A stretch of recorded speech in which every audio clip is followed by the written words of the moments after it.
What are you talking about? Why do I suddenly return to the Forgotten Pavilion? Elisia's voice trembled slightly. Then she swallowed her saliva and continued, I don't understand what you mean. Hold on tight. I am now staying in the second prince's palace, you see. Hold on tight, Liz. So why? Because you weren't anywhere.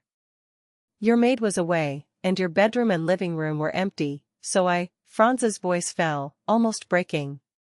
He opened and closed his fist nervously. Because I forced a kiss on you. I thought you were disgusted with me and decided to leave.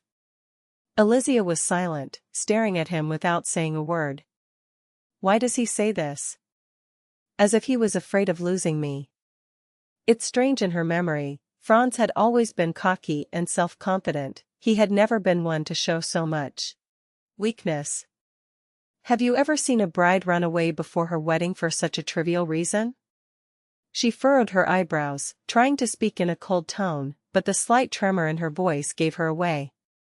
She was afraid that he might have noticed her turmoil, so she carefully studied his face. However, his expression remained steady, looking at her deeply, as if he could see what was behind her. As long as that's not the case, it's okay. Franz gently reached out his hand and took hold of her fingertips. When she shivered at his cold touch, he wrapped his entire hand around hers. Last time, you didn't answer my question clearly, tell me now that you won't run away. Franz's gaze burned with intense emotion, which Aleisha could not fully understand, but which was undoubtedly directed at her. She was the constant center of his attention. Do I really have to say it out loud? It's important to me. If you run away recklessly and get hurt, I won't tolerate it. She looked directly at him. She had no intention of giving in to him or running away from him. At least, not before she gets her revenge. You don't have to worry about me. I'm not worried about you, I'm worried about MYF. He tightened his grip on her hand, and slowly raised it to place a kiss on her knuckles, without looking away from her. If I lose you, I might really lose my mind. His wavering gaze gradually faded. Then he whispered in a deep voice, it's okay if you hate me, as long as you're by my side. Elisia stammered, her lips quivering.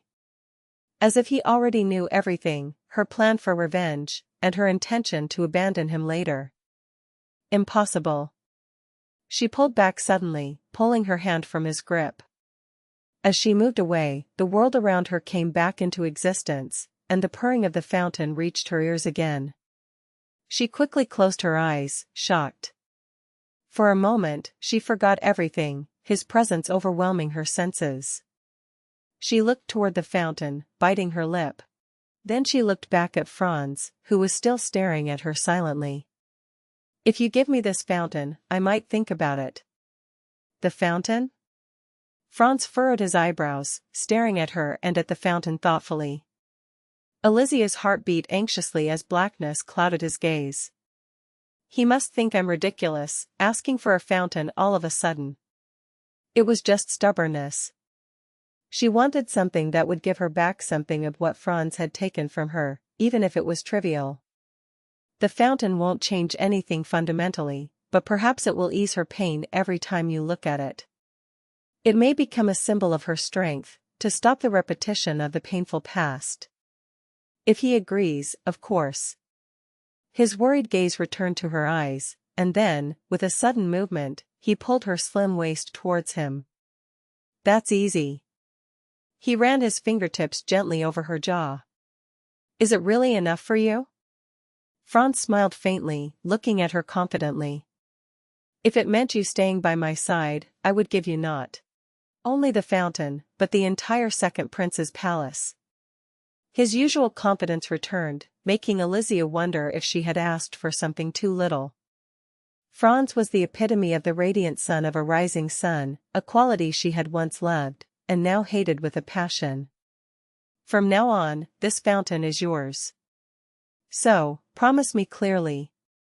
Say that you will not run away. She bit her lip again, blushing gently. Franz gently wiped her lips with his thumb. Be careful, he whispered, my bride, my soul bond, you must not come to harm. Her lips parted slightly at his whisper. Now, she clearly understood why he was worried, and holding on to her like this. Because I am his soul bond. As Franz said, Aleisha was the bond of his soul, a truth that does not change, no matter how many lives there are. The bond is completed upon marriage and physical satisfaction. Even in her previous life, despite his disgust for her, Franz would frequently embrace her, because that bond soothed Mana's violent turmoil. Finally, everything became clear to her. If she disappears before the wedding, before the bond is complete, he will be deeply hurt. That's why he was obsessed with her. How naive or foolish was I? She snickered to herself inwardly. Even though she knew his true nature from her previous life, she almost succumbed to some kind gestures. I promise. I won't run away, she said coldly, pushing his hand away. Then she turned sharply and continued in a cold tone, but I still don't understand why you talked about the Forgotten Pavilion. I don't even know where it is. Her voice was soft, devoid of emotion, and she walked away without waiting for his response. There's no need to worry, I'll become your soul bond anyway. Aleisha, so please, don't bother me again. She dodged his outstretched hand and shot him a sharp look. Franz, who had seemed at ease a moment ago, was suffering again. As she watched his cracked expression, Aleisha felt a strange sense of redundancy. Her eyes widened when she realized the truth. He's just like me, just like I was in my previous life. Franz's mood changed with every word she said, just as she had done before when she was desperately clinging to his words. It amazed her that a soul bond could make him so fragile. If I had known this earlier, I would have taken advantage of her to win his heart, and I would not have wasted my tears and pain in vain. But it's too late now. Elisia sneered bitterly. The past cannot be rewritten.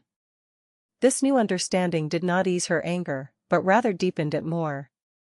Your Highness? Franz sat up, blinking in surprise. He was sitting across from Duke Elian Cornet. Continue. Yes, Your Highness. Elian raised an eyebrow for a moment, then continued his tirade of praise about Glenna. Ever since his daughter became the first prince's wife, he had been visiting the palace regularly, and would often pass by the second prince's suite as well.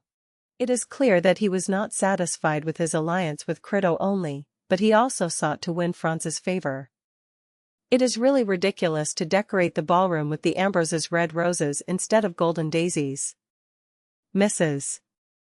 Ambrose clearly knows nothing about society etiquette. As soon as Elisia announced her intention to use the red roses, Elian rushed over to complain. But Franz gave him a cold look, indifferent to the decoration of the halls. While Elian was oblivious to the matter, he continued his chatter, and was about to demonstrate the symbolism of the golden daisies, when Franz suddenly interrupted him. It doesn't matter. They are just flowers, they will wither soon anyway. Haha, exactly. Indeed, you have the heart of a great leader.